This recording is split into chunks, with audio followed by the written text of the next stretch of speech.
का जानवर से बड़े बड़े जानवर तो इसी में घुसे बैठे पहले से। अभी एक जानवर निकाला गया। आदमी कोई कम जानवर है?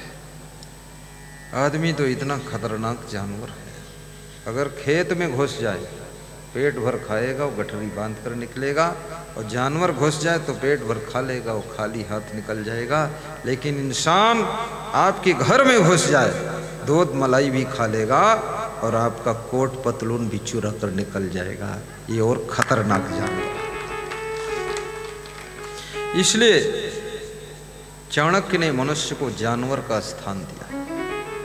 येषाम न विद्या न तपो न दानम न चापशीलम गुणो न धर्म ते मृत्यु लोके भूई भार भूता मनुष्य रूपेण मृगाश्चरन्ति आहार निद्रा भय मैथुनानि सामानि चैमानि नराणाम पशूनाम ज्ञानम नराणाम अधिको विशेषो ज्ञाने हीना पशवी समाना। चाणक्य कहते हैं, काका पक्षीष चांडाला पशु नाम चैव कुक्कुरा पापो मुनि नाम चांडाला सर्वेशाम चैव निंदका। पशुओं में चांडाल कुत्ता है, खीर खिलाओ फिर भी मैला खाता है,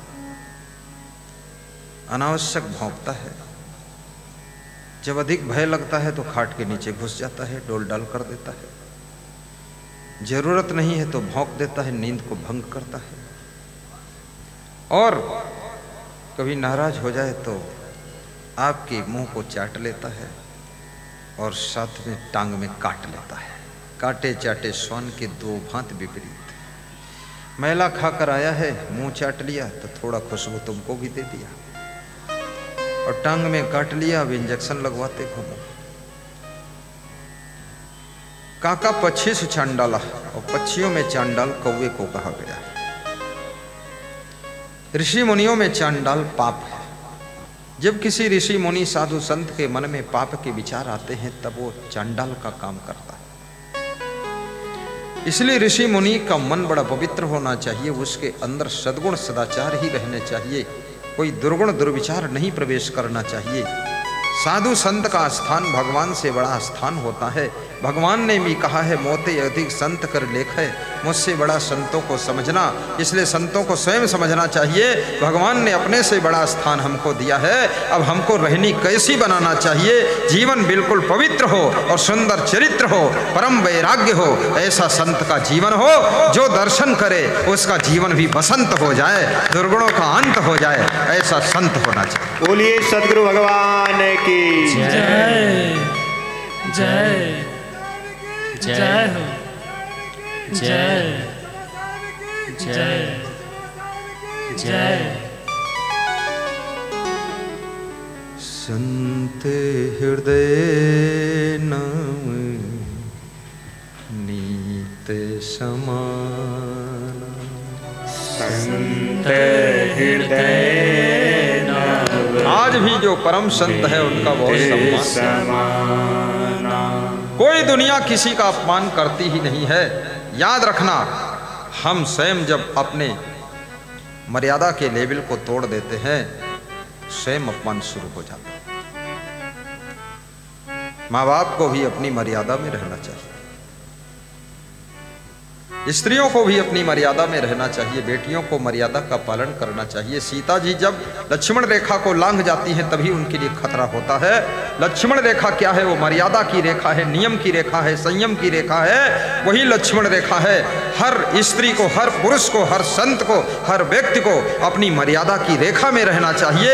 मर्यादा की रेखा में रहने वाले व्यक्ति पर ये मन रूपी रावण कोई कब्जा नहीं कर पाता है, मन उसका सेवक बन जाता है। बोलिए सद्गुरु भगवान की जय, पूज्य संग देव की जय।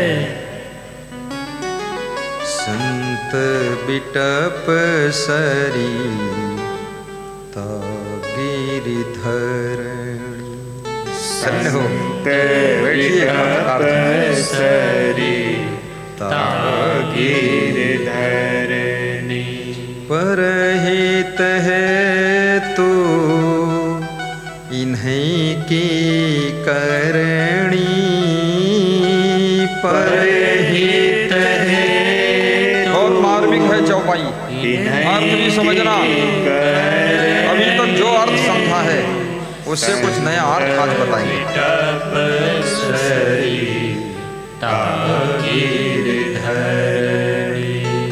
संत बिटप सरी। संत कौन? वृक्ष कौन? आप भी 50% संत हो जब तुम परोपकार करते हो। ये संत का गुण है। परहित, जनहित, लोकहित, देशहित, ग्राम हित, कुटुंब हित, मित्र हित। जब तुम्हारे अंदर हित चिंतन शुरू हो जाता है, सबके कल्याण के लिए तुम सोचने लग जाते हो, तब तुम संतत्व में प्रवेश करते हो। कई गृहस्थों को आपने सुना होगा, लोग कहते हैं अरे ये कोई महात्मा से कम नहीं है। कई स्त्रियों के लिए आपने सुना होगा, लोग कहते हैं अरे ये तो देवी जी हैं, इनके तो देवी से कम है ही नहीं। तो क्यों लोग कह रहे हैं? देवी के गुण आ गए, देव गुण। संत के गुण जिसमें होंगे, संत वही है। संत वस्त्र नहीं होता है, सफेद कपड़ा पहन लो, ये तो बाजार में मिलता है। लाल पहनो, पीला पहनो, जटा रखो, दाढ़ी बनवा दो, रोज मुंडन कराओ, पगड़ी बांधो, रजाई खोपड़ी में बांध लो।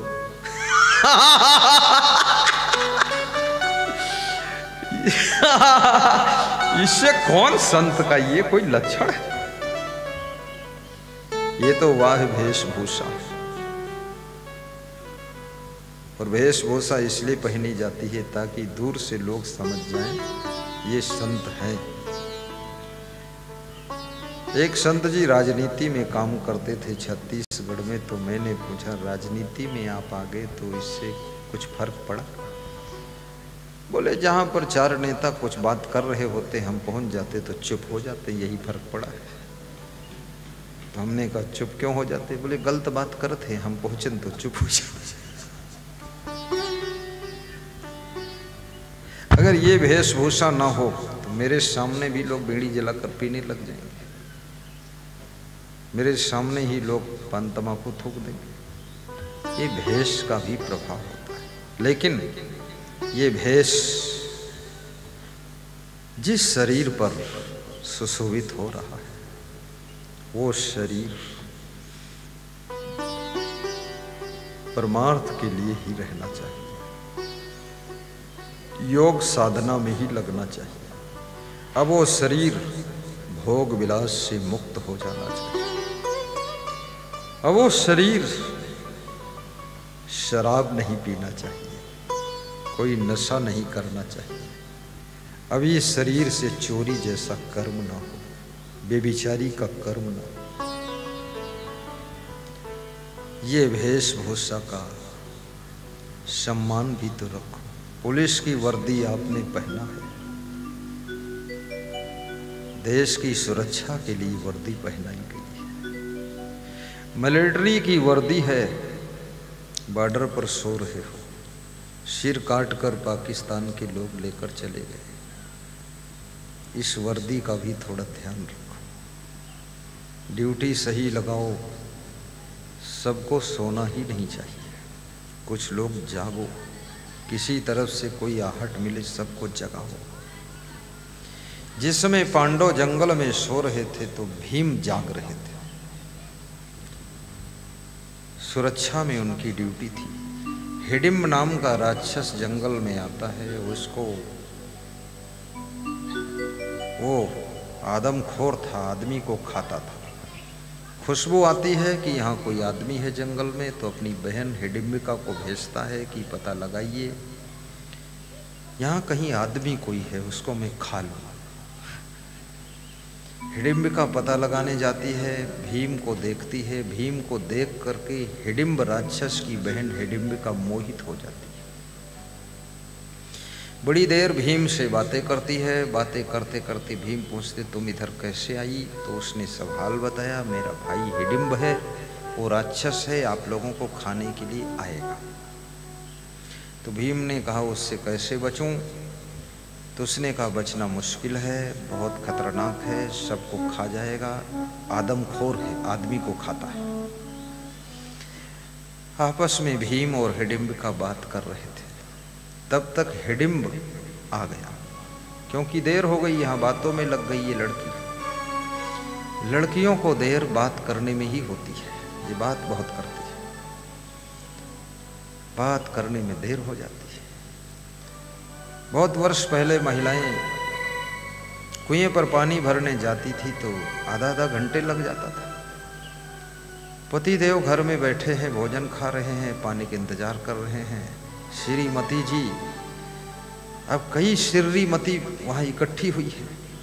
मती माने बुद्धि और श्री माने पागल। तो पागल बुद्धि की स्त्रियां इकट्ठी हुई कुएं पर, तो 10-20 स्त्रियां श्री है, श्रीमती श्री बुद्धि। बात करते करते आधा घंटा हो गया। पति पानी इंतजार कर रहा है, आई नहीं। जब आई तो पूछा देर क्यों हुई? अरे बोले हुई पड़ोसी ने मिल गई रहे, थोड़ा बतलाए लगे। तादाद से ज्यादा अधिक बात करना भी आपके कर्तव्यों में बाधक है।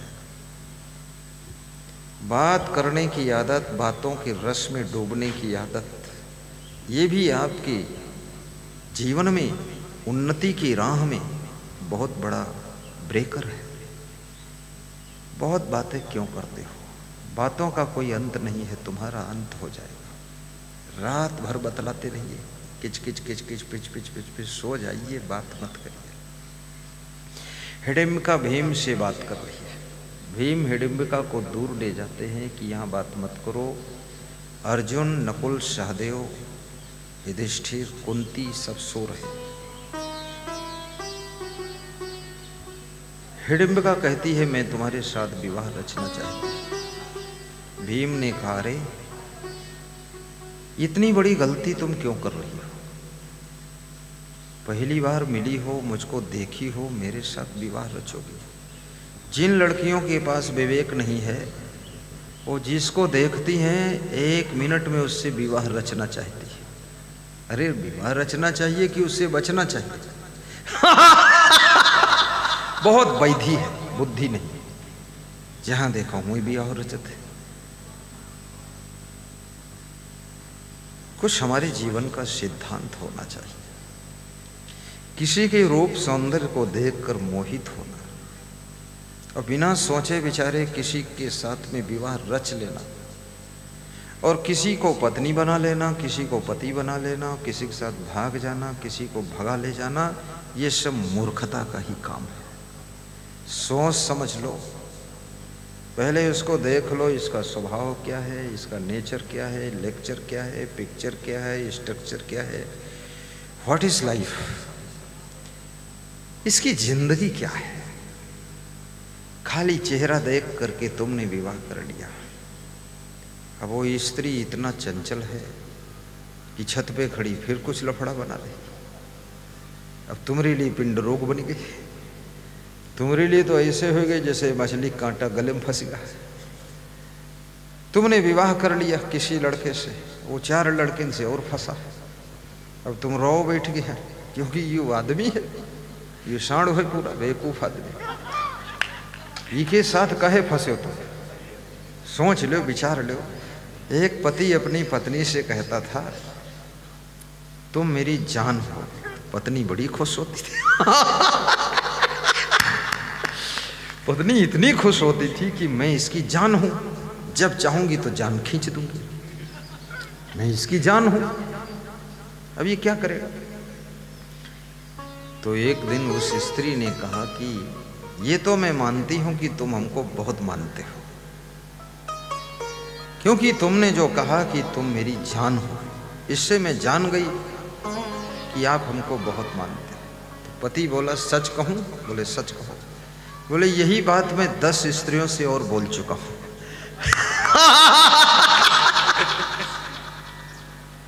तब तब उसको पता चला ये कितना झूठा चुट्टा नालायक है। तो ऐसे मोहित मत होइए और किसी को मोहित करने का प्रयास भी मत करिए। इसमें बहुत झंझट है सब व्यभिचार में। व्यभिचार में सुख किसको मिला है?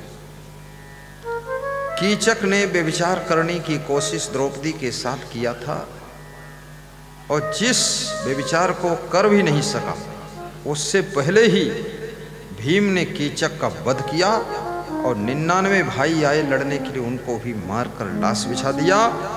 व्यभिचार के बारे में सोचने से भी 100 भाइयों की हत्या हो गई। ये राजा विराट के साले थे। राजा विराट जब 100 सालों को मरा हुआ देखते हैं बहुत क्रोध आता है कि मेरे सालों को किसने मारा है। अर्जुन ने कहा चुप रहना, जबान मत चला दे। मैं ब्रहानल हूं, छिप कर रहता हूं, मेरा नाम अर्जुन है। एक बाण में तुम्हारी विराटपुरी को भस्म कर दूंगा। तुम्हारे साले ने मेरी पत्नी के ऊपर कुदृष्टि डाला था, इन सब सालों को खत्म किया है हमारे भीम ने।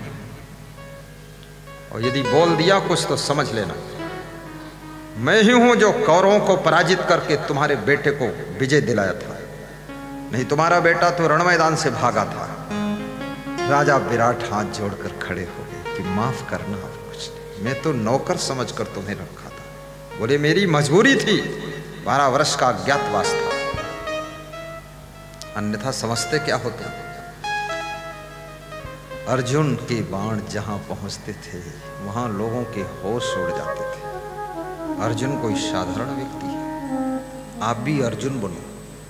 अर्जुन कैसे बन सकते हो? नए नए गुणों को डेली अर्जित करने वाला ही अर्जुन होता है। जहां से कोई गुण, कोई कला, कोई हुनर अर्जन करने को मिल जाए और जो व्यक्ति उसको अर्जित कर ले वो इतना कलाकार, हुनरदार बन जाता है कि अर्जुन के समान हो जाता है। जिंदगी की हर फील्ड में उसको विजय मिलती है, सफलता मिलती है। इसलिए सबको अर्जुन बनना चाहिए और अपने जीवन का सारथी भगवान को बनाइए। आपकी दोस्त बहुत है।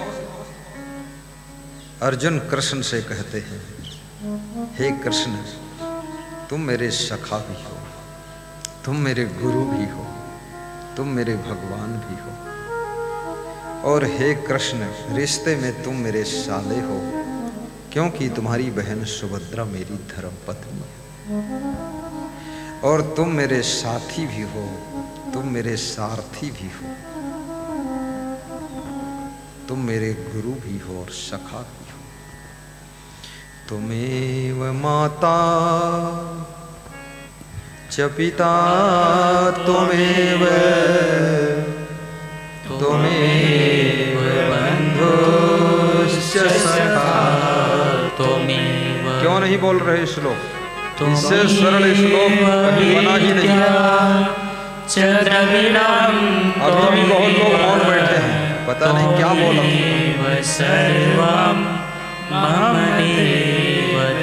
तुम्हें विद्या द्रविड़म तुम्हें। कुछ महिलाएं बोल रही हैं तुम्हें विद्या गड़बड़म तुम्हें। गड़बड़म नहीं, द्रविड़म। बोलना चाहिए श्लोक, थोड़ा थोड़ा सीखना भी चाहिए। तुम्हें माता च पिता तुमेव तुमेव बंधु च सखा तुमेव। हमारे यहाँ एक संत है, वो श्लोक बोलता है, तुमेव तुमेव सर्वं मम देव देव। वो जब श्लोक बोलता है मजेदार बोलता है, मम देव बोलता है देव। गुरुड़ ब्रह्मा। हमने कहा भैया गुरुड़ क्या होता है? 100 बार बोला लेकिन गुरूर नहीं बोला, वो गुरुड़। हमने कहा कमाल है। और जब बोलता था तुम्हें विद्या द्रविड़म तो बोलता था तुम्हें गड़बड़म। मैंने कहा गुरु गड़बड़म है। बोले वो जोन तुम बोलो तू निकरत नहीं मुझसे।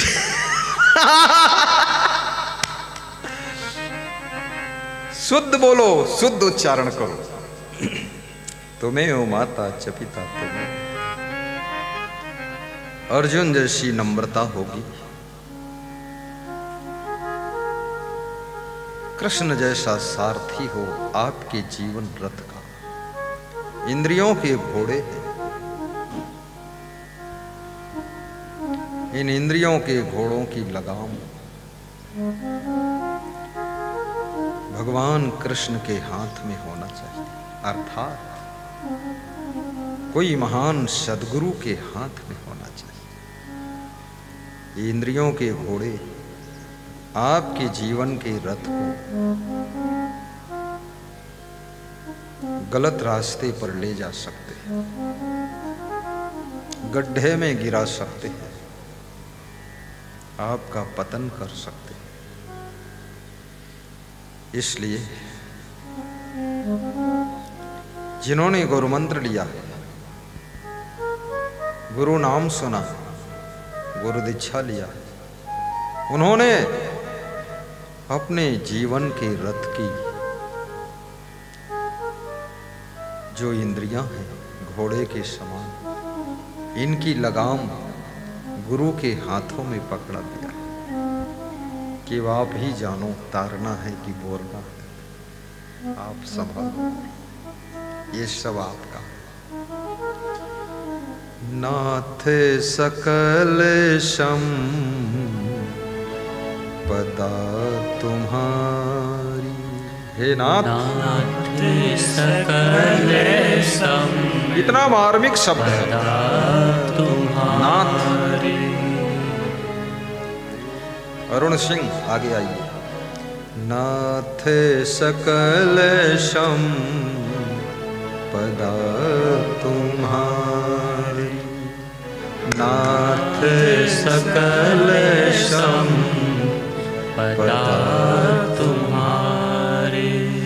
मैं सेवक समेत सुत नारी, मैं सेवक समेत सुत नारी,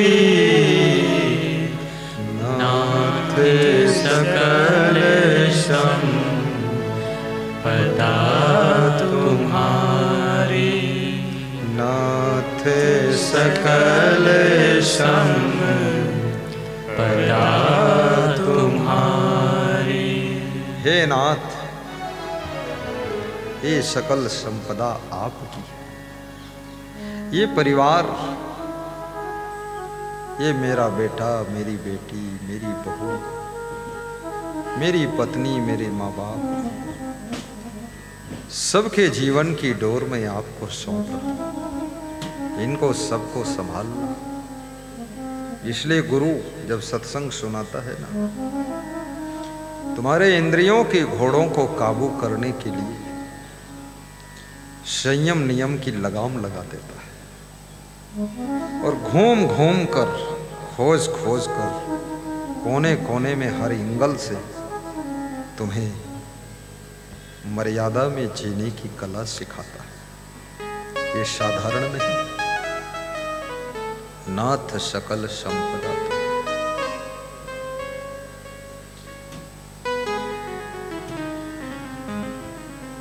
गुणवान बनो। यदि भीम रात में सुरक्षा में ना होते, हिडिंब राक्षस सबको खा जाता। भीम बच जाते हैं, हिडिंब राक्षस से भीम का युद्ध होता है, हिडिंब मारा जाता है। कुंती के आदेश से हिडिंबिका के साथ भीम का विवाह होता है। घटोत्कच नाम का पोता कुंती का पैदा होता है। हिडिंबिका का मंदिर मराली में बनाया जाता है, कुल्लू मनाली, और वहाँ पर हिडिंबिका के मंदिर में पूजा हो रही है। घटोत्कच नाम के वीर बालक को जन्म दिया था।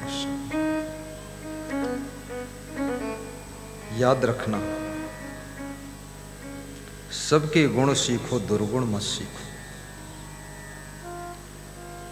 हमारे आपके बीच में मुख्य अतिथि के रूप में आज संतों के महान स्नेही, महान भक्त श्री स्वामी प्रसाद मौर्य जी, पूर्व मिनिस्टर, पूर्व विधानसभा अध्यक्ष, पूर्व विधायक पधार चुके हैं। उनका आगमन 1 घंटे से हो चुका है। अब उनको मंडप में लाने की तैयारियां चल रही है। वे बड़े विवेकवान, समझदार भी हैं। समझते हैं गुरु जी का प्रवचन चल रहा है, वहीं से बैठकर सुन लेता हूँ, बीच में प्रवेश करूंगा डिस्टर्ब होगा। लेकिन अब व्यास गादी उनको बुलाना भी चाहती है, क्योंकि थोड़ी देर 2 शब्द वे भी सुनाएंगे और उसके बाद फिर 4 शब्द मैं फिर और सुनाऊंगा। जैसे अगरबत्ती में खुशबू ही खुशबू होती है, ऐसे गुरुदेव में ज्ञान ही ज्ञान भरा होता है, ज्ञान ही ज्ञान भरा होता है। हमारे व्यवस्थापक गण उनका पदार्पण करें।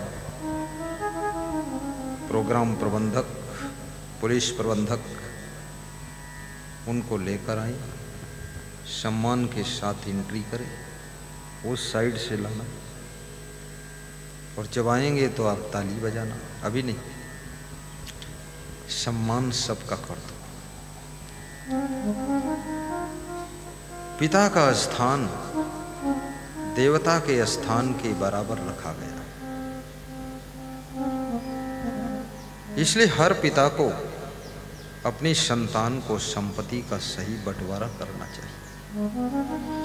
हर सासू को अपनी बहुओं के लिए अपने जीवन भर की कमाई का सही बंटवारा करना चाहिए और थोड़ा अपने लिए भी रखना चाहिए।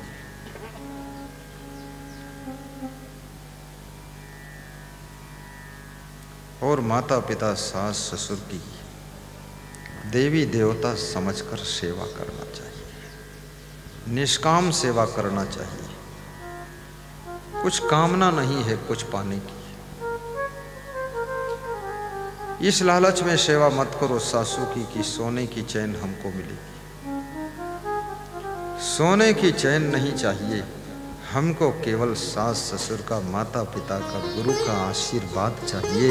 आशीर्वाद से सोने की चैन की फैक्ट्री खुल जाएगी।